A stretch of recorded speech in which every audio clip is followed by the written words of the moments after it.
भगवान के स्वरूप का, आत्म स्वरूप का, साधन स्वरूप का, विरोधी स्वरूप का और फल स्वरूप का जो वर्णन किया, इसको अर्थपंचक कहते हैं।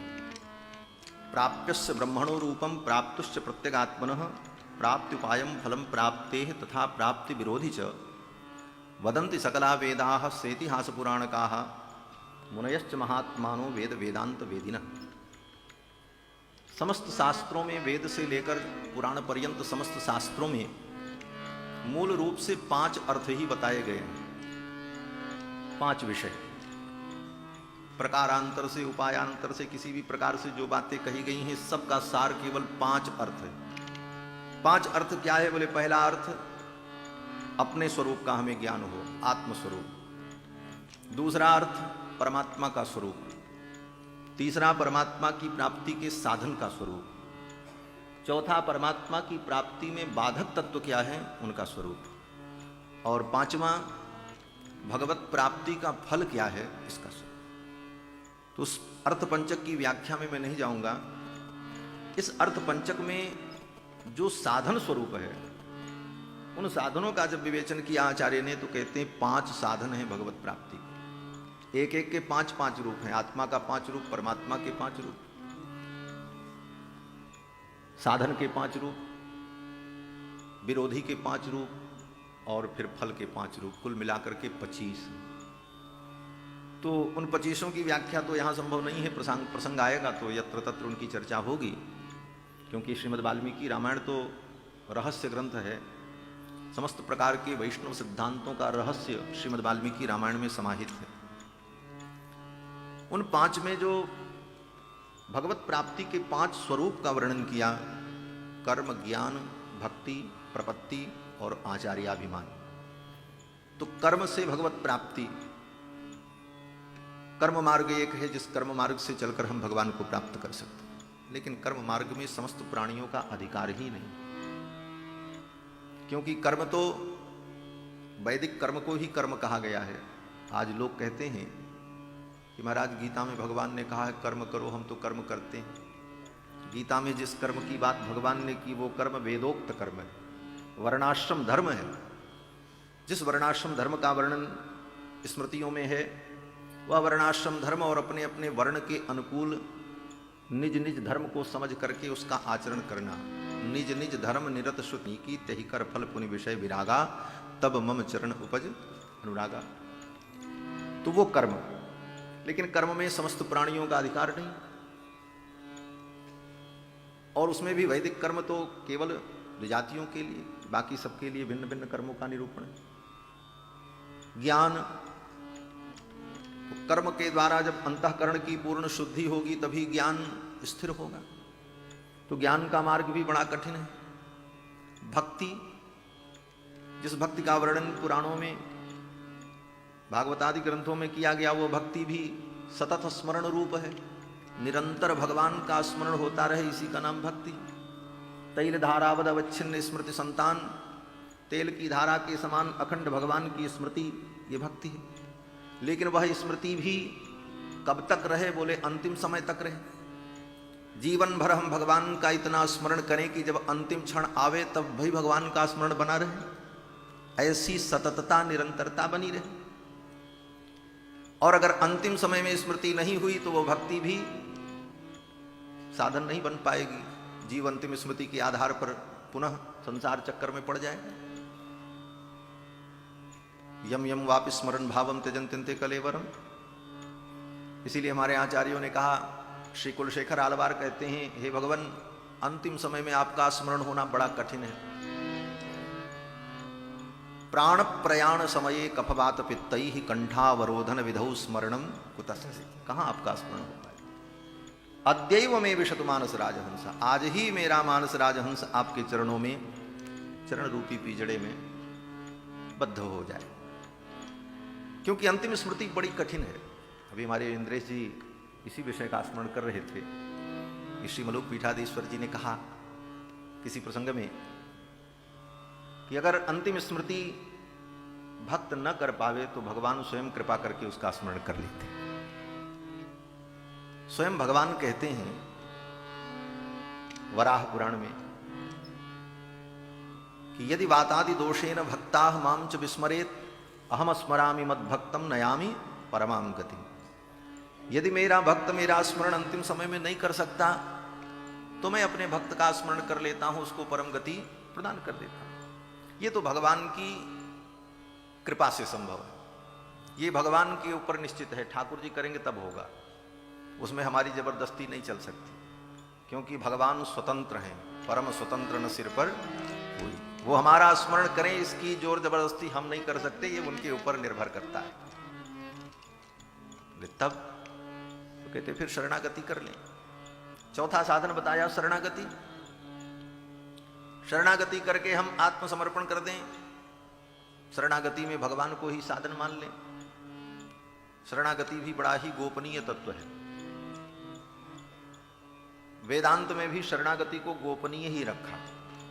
भगवान रामानुजाचार्य तो कहीं भी श्री भाष्यादि ग्रंथों में शरणागति का स्पष्ट वर्णन नहीं करते, गोपनीय रखते।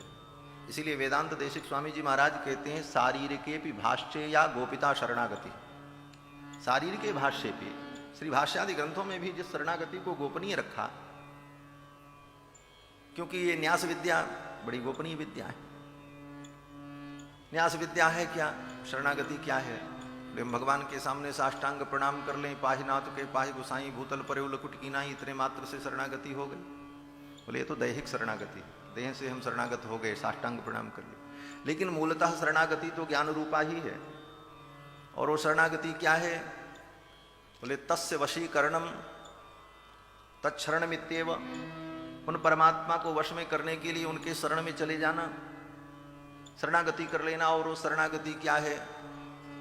बोले त्वं में उपायो भवेति मति ही शरणागति। भगवान आप ही मेरे उपाय हो, ये मति दृढ़ हो जाए, इसी का नाम शरणागति। भाष्यकार यही कहते हैं कि भगवान में हमारी मति दृढ़ हो जाए कि भगवान आप ही मेरे उद्धार के हेतु हो, मैं अपने लिए कुछ नहीं कर सकता।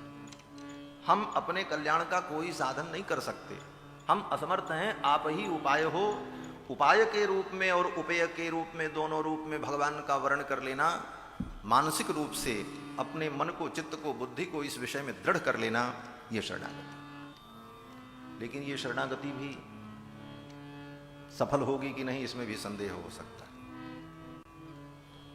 भगवान श्री पिल्लई लोकाचार्य, जो तेंकड़ई परंपरा के परमाचार्य माने जाते हैं, जिन्होंने 18 रहस्य ग्रंथों का प्रणयन किया है, मुमुक्षुपड़ी, अर्चिरादि मार्गम, श्री वचन भूषणम इत्यादि उनके रहस्य ग्रंथ हैं। श्री लोकाचार्य स्वामी जी महाराज श्री वचन भूषण में कहते हैं कि शरणागति तो भगवत प्राप्ति का अमोघ साधन है, लेकिन उसमें भी समस्या इस बात की है कि वह भी भगवान के ऊपर निर्भर करता है। भगवान हमारी शरणागति को स्वीकार करें तब फिर समस्या खड़ी हो जाती है। वहां पर उदाहरण दिया है श्री लोकाचार्य स्वामी जी ने कि श्री भरत जी महाराज के अंदर सभी समीचीन दिव्य गुण विद्यमान थे। श्री भरत जी ने चित्रकूट में भगवान की शरणागति की, लेकिन भरत जी की शरणागति को भगवान ने स्वीकार नहीं किया। भरतस्य समीचीनमपि असमीचीन जातम, श्री लोकाचार्य स्वामी जी कहते हैं कि भरत जी के सारे समीचीन गुण भी भगवान को असमीचीन लगे और उनकी शरणागति को भगवान ने स्वीकार नहीं किया। इसका मतलब आप ये मत समझना कि भरत जी से ठाकुर जी का स्नेह नहीं है। ठाकुर जी का भरत जी का अपार स्नेह है और ठाकुर जी भरत जी के हृदय को समझते हैं। लेकिन समझाने के लिए श्री लोकाचार्य स्वामी जी कहते हैं कि जिस फल की प्राप्ति के लिए भगवान को अयोध्या लौटा कर ले जाने के लिए, जिस फल की प्राप्ति के लिए श्री भरत जी ने शरणागति की थी, वो शरणागति उनकी ठाकुर जी को स्वीकार्य नहीं हुई। और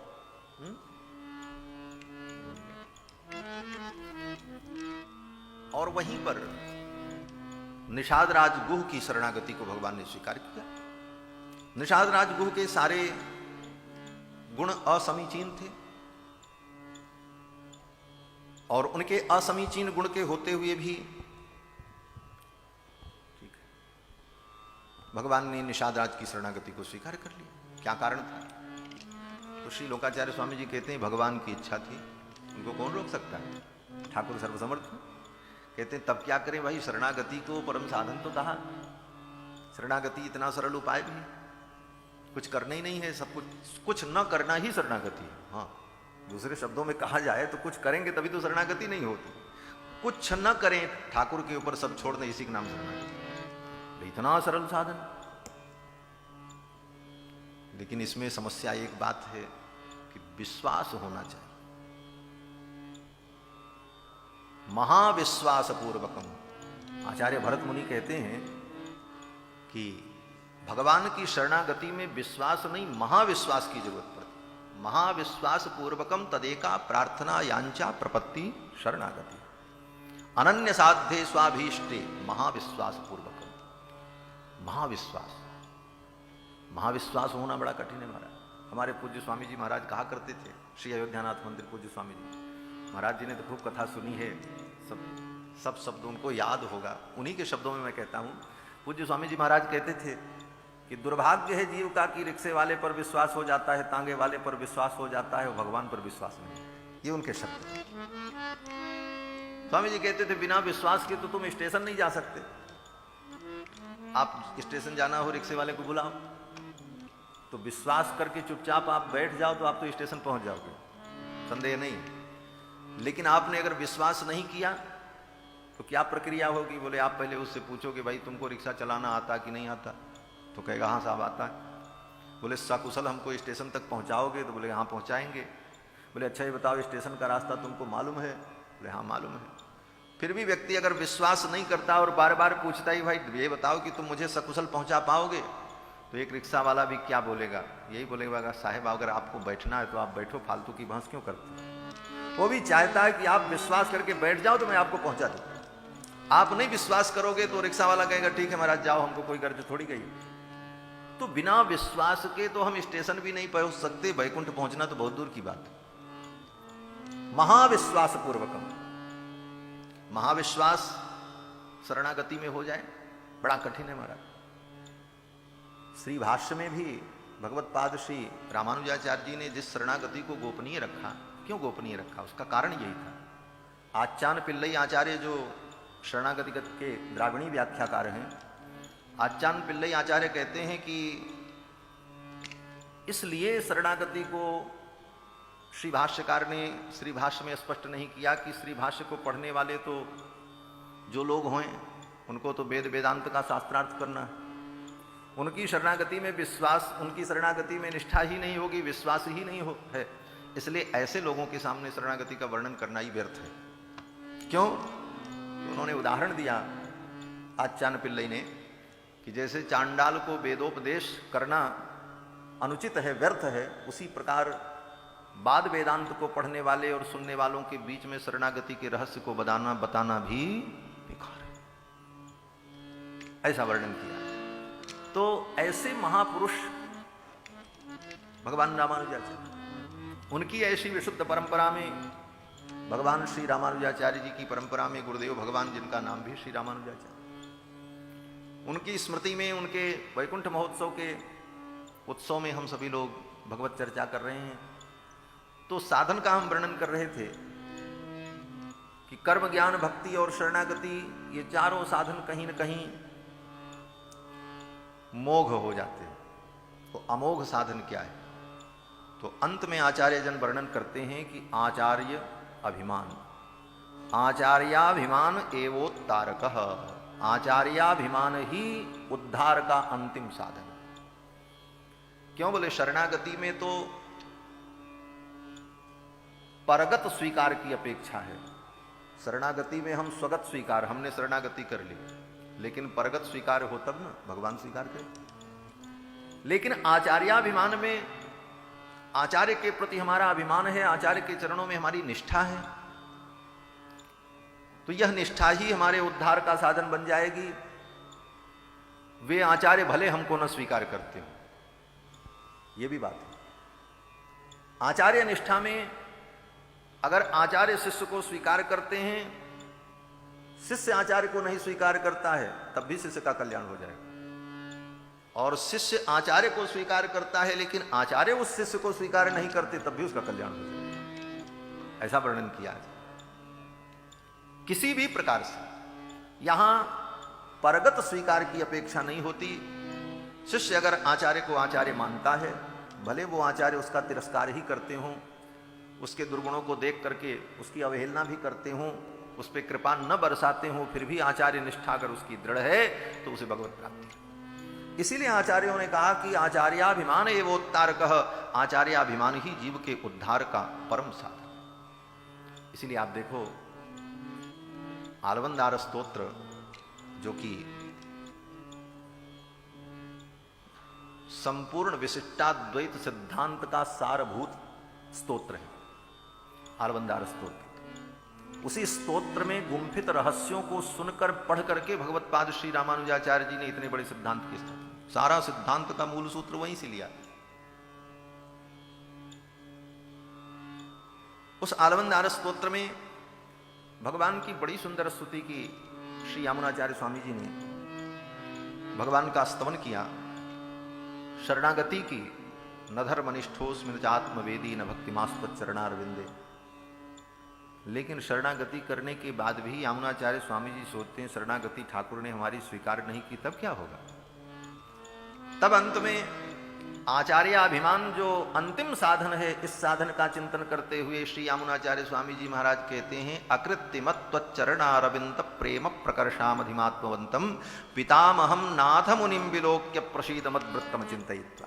ये आचार्याभिमान कहते हैं कि अकृत्रिमत्वच्चरणारविंद प्रेम प्रकर्षामधिमात्मवंतम, मेरी भक्ति तो आपके चरणों में कृत्रिम हो सकती, बनावटी हो सकती, लेकिन मेरे जो पितामह श्री नाथ मुनि स्वामी हैं उनकी भक्ति तो स्वाभाविक है।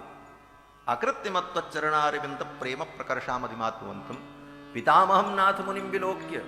उन पितामह श्री नाथ मुनि को आप देख लो, मैं उनका नाती हूं, उनका वंशज हूं, उनसे हमारा संबंध है। पितामहम नाथ मुनिम विलोक्य प्रसीद मद्वृत्तम चिंतयित्वा। मेरे वृत्त का आप चिंतन मत करो, मैं कितना पतित हूं, कितना नीच हूं, लेकिन हमारे पितामह जो थे वो इतने बड़े महापुरुष थे, उनकी भक्ति आपके चरणों में अगाध थी, उनका हमारा संबंध है, इस संबंध से आप हमें स्वीकार करें। ये आचार्य है। पितामहम नाथ मुनिम विलोक्य प्रसीद मद्वृत्तम चिंतयित्वा। इस प्रकार अनुसंधान करके तब अपनी वाणी को विराम दिया है स्वस्तोत्र में। अंतिम उपाय आचार्याभिमान। तो आचार्य संबंध, आचार्यों से हमारा संबंध, उन आचार्यों के प्रति निष्ठा, यह जीव के कल्याण का सर्वोत्तम साधन है। और उसी आचार्य निष्ठा का ये परिणाम पूज्य आचार्य चरण की स्मृति में, ठाकुर जी के सानिध्य में, इन महापुरुषों के सानिध्य में ये महोत्सव प्रतिवर्ष मनाया जाता है। जो निष्ठा भगवान में हो वैसी ही निष्ठा आचार्य में। यथा देवे तथा गुरु तस्यैते कथिता हर्ता प्रकाशन्ते महात्मना। जो निष्ठा भगवान में हो वैसी ही निष्ठा आचार्य में होनी चाहिए। और पूज्य श्री मलुक पीठाधीश्वर जी ने अपने उद्बोधन में कहा, आचार्यवान पुरुषो वेद।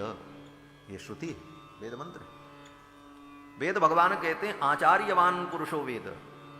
जो आचार्यवान होगा, जैसे धन मिल जाए तो धनवान, विद्या मिल जाए विद्वान, उसी तरह जिसको आचार्य मिल गए वो आचार्यवान।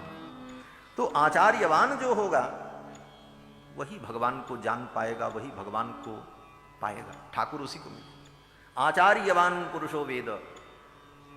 और श्रुति कहती है कि आचार्यादेव विदिता विद्या साधिष्ठम प्रापयति।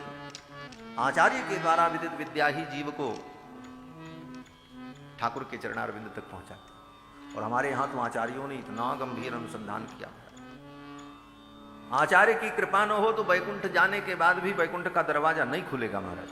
हाँ, आप अपने कर्म ज्ञान भक्ति से कुछ भी करके, कितना भी साधन करके आप वैकुंठ पहुंच जाओ, लेकिन वैकुंठ के द्वार पर आप रोक दिए जाओगे। श्री वेदांत देशिक स्वामी जी महाराज कहते हैं कि दत्ते रंगी निजमपि पदम। भगवान रंगनाथ श्री ठाकुर अपना पद, अपना धाम, ठाकुर जी का तो धाम है, वही तो भगवान का पद है। तद विष्णोः परमम पदम। तो श्री वेदांत देशिक स्वामी जी महाराज कहते हैं कि दत्ते रंगी निजमपि पदम देशिका देशकांक्षी। जब तक उसके देशिक माने आचार्य अनुमति न प्रदान कर दें तब तक भगवान उस जीव को वैकुंठ नहीं प्रदान करते। इसलिए यहां आचार्य की जरूरत है, इतने से काम नहीं चलेगा, वहां भी आचार्य की जरूरत पड़ेगी। लोक परलोक दोनों जगह पर आचार्य की कृपा से ही जीव का कल्याण हो। यहां तो आचार्य की कृपा अपेक्षित है कि उनका उपदेश मिलेगा, उनसे ज्ञान मिलेगा, उनसे भौतिक जगत में हमारा कल्याण होगा। लेकिन उनकी कृपा से भक्ति प्राप्त हो जाने पर, शरणागति हो जाने पर, सब कुछ हो जाने के बाद भी वैकुंठ में जाने पर वहां भी उनकी अनुमति से ही द्वार खुलेगा। दत्ते रंगी निजमपि पदम देशिका देश कांक्षी।